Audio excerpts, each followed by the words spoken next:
Assalamualaikum warahmatullahi wabarakatuh. Perkenalkan, nama saya Salsabil Ulfah dari kelas 20A PGSD Universitas Riau.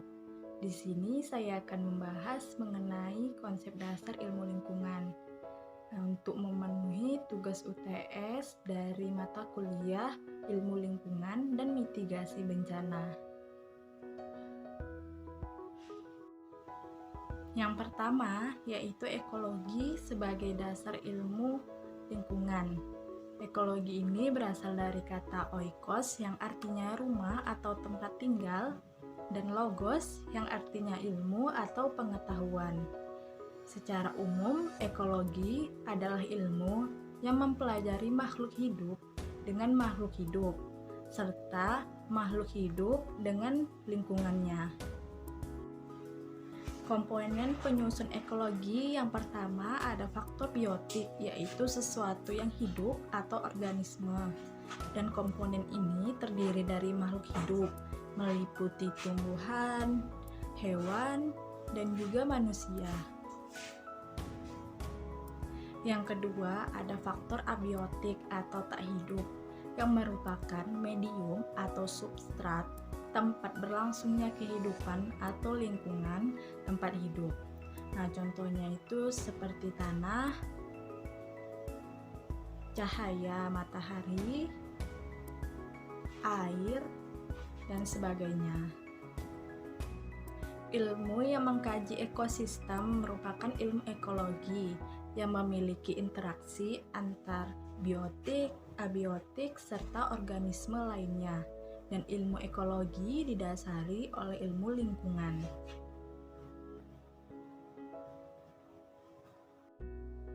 Nah, untuk area kajian ekologi ini, yang pertama ada organisme, yang merupakan makhluk hidup tunggal atau yang biasa kita sebut dengan individu. Lalu yang kedua ada populasi, yaitu kumpulan organisme sejenis yang hidup di suatu tempat dan waktu yang sama.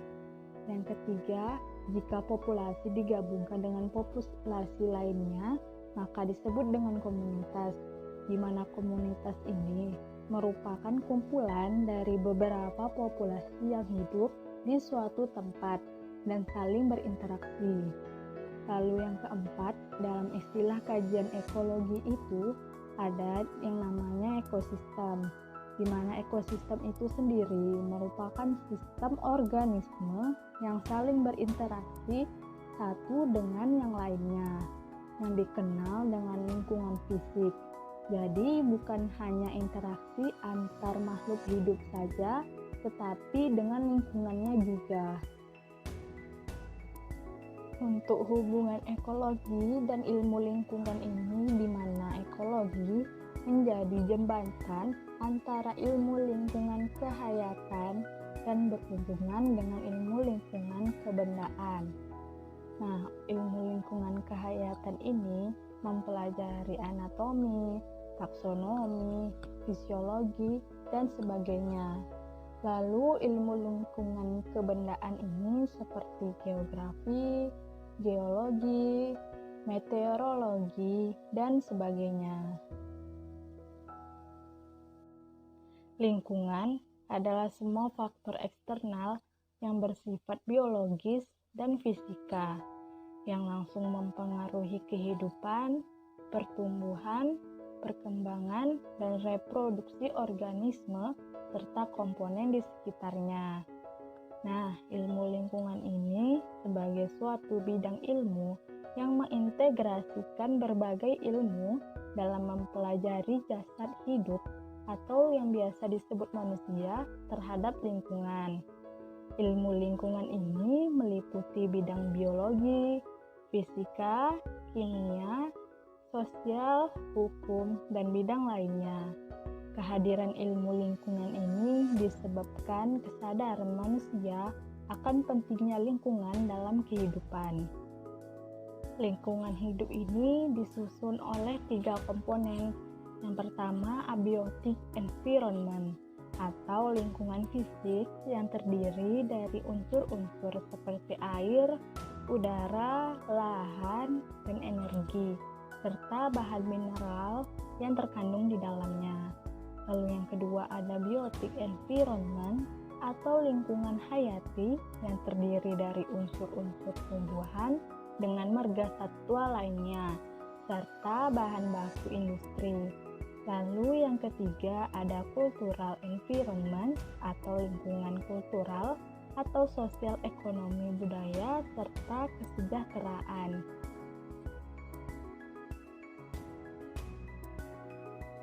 Pertama, tidak usah jauh-jauh, di lingkungan rumah kita saja ada. Nah, apabila semua halaman depan rumah di semen atau di keramik seluruhnya, itu akan berdampak pada ketersediaan air di sumur dalam rumah tersebut. Seperti gambar video ini, rumah ini memiliki halaman depan dengan keramik, namun tidak seluruhnya, masih ada tumbuhan hijau, maka ketersediaan air di sumur masih cukup ada.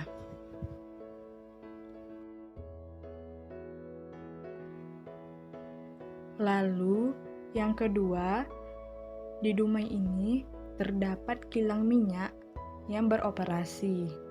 Tentu dengan adanya kilang minyak ini dapat mencemarkan udara serta pencemaran air. Air di sini tidak lagi berwarna bening, tetapi berwarna kuning, hampir mirip seperti warna teh airnya.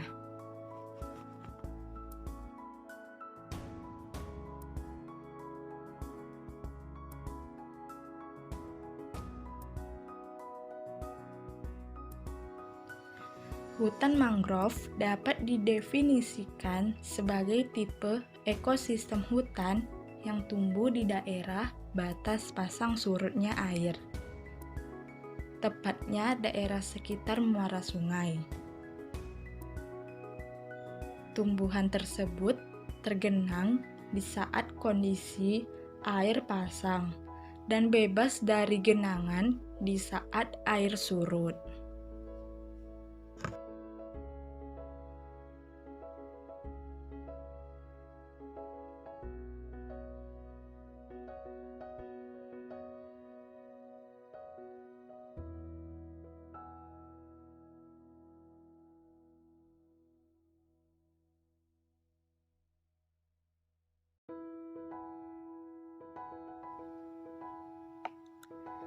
Lalu ada ciri-ciri dari hutan mangrove, yaitu jenis pohon yang relatif sedikit. Maksudnya, tidak banyak jenis pohon yang tumbuh. Juga, akarnya juga tidak beraturan.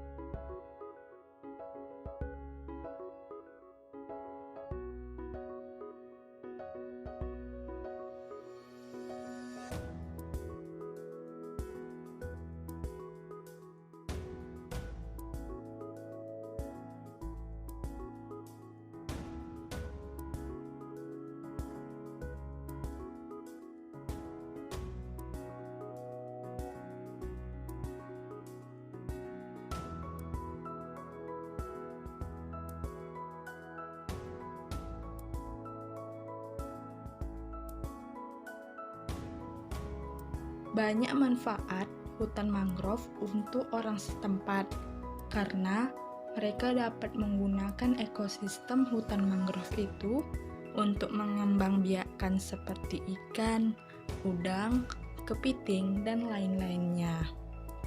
Lalu, sistem perakarannya juga bisa menyuplai oksigen bagi lingkungan sekitarnya.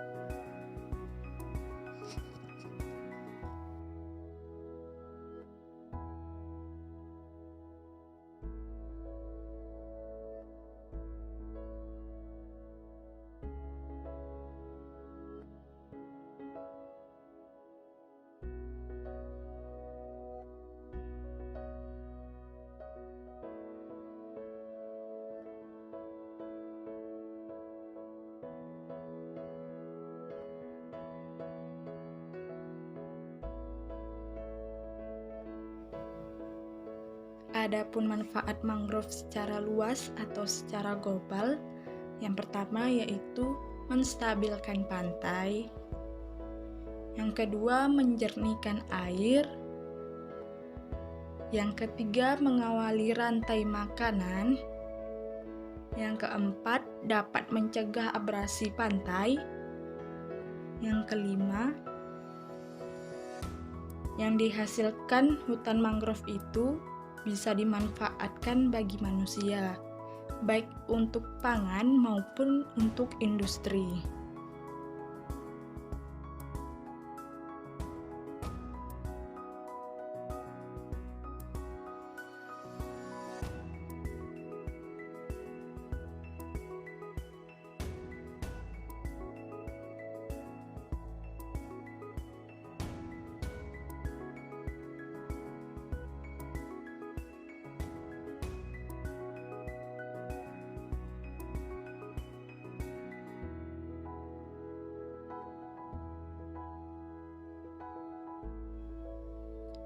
Manfaat atau fungsi biologis dari hutan mangrove ini yaitu menghasilkan bahan pelapukan yang menjadi sumber makanan penting bagi plankton. Lalu ada tempat memijah dan berkembang sebagai tempat berlindung, sumber plasma nutfah dan sumber genetik, dan juga merupakan habitat alami bagi berbagai jenis biota.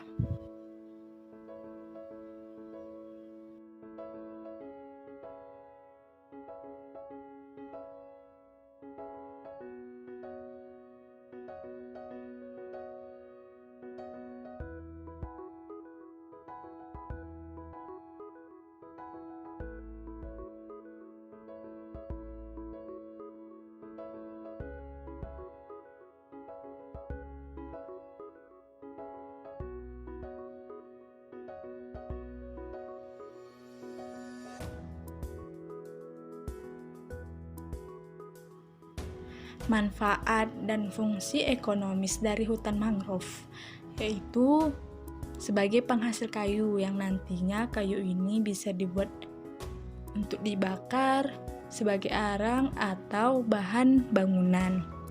Lalu yang kedua, sebagai penghasil bahan baku industri seperti pulp, tanin, kertas, tekstil, makanan, obat-obatan, kosmetik, dan lain-lainnya. Lalu juga sebagai penghasil bibit ikan dan juga kerang, kepiting, dan juga sebagai tempat wisata. Jadi hutan mangrove ini kebanyakan bisa digunakan sebagai tempat wisata atau hiburan bagi warga setempat atau wisatawan asing yang ingin berkunjung.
Mungkin itu saja yang dapat saya sampaikan. Kurang dan lebih mohon maaf. Wabillahi taufik wal hidayah. Wassalamualaikum warahmatullahi wabarakatuh.